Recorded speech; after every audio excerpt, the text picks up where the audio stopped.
Kisha Katolike në Shkodër ka përkujtuar për vjetorin e parë të lumërimit të dy martirëve të fesë, Dom Gjon Gazullit dhe At Luiq Palić. Në këtë ditë të veçantë besimtarë dhe klerik nderuan jetën dhe sakrificën e tyre, të cilat mbeten dëshmi e qëndrueshmërisë dhe besnikërisë në Krishtit. Në fjalën e Timës Giovanni Peragjine, arkiepishkopi i Shkodër Pult, tha se martirët tanë janë dritë e gjallë e Ungjillit ndër ne.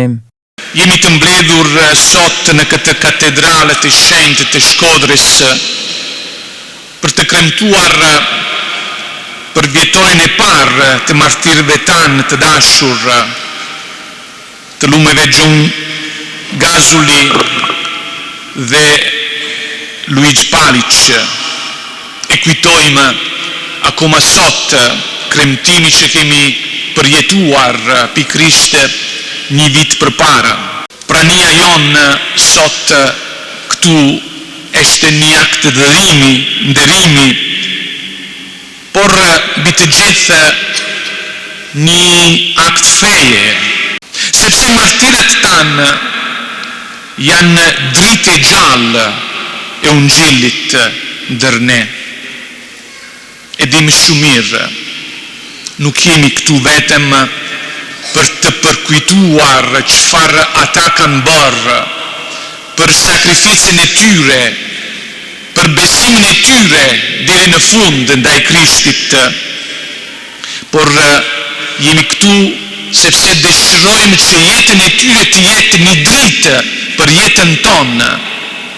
Ata janë dëshmitar të gjallë të Ungjillit, na tregojnë si ne sot mund të jetojmë Ungjillin e Zotit e mund të themi besimin tonë.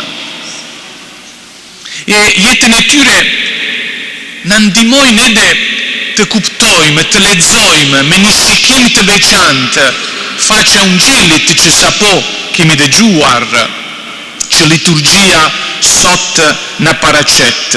Përmbalë dhunës dhe vdekjes, ata nuk mohuan Krishtin. Dëshmia e tyre e bulosur me gjakun e martirizimit është bekimi për Kishën dhe për popullin tonë. Sot frytet e kësaj besnikërie shihen ndër ne, në besimin e gjallë të Shkodrës, në traditën tonë shpirtërore dhe në shpresën që martirët mbjell në zemrat tona.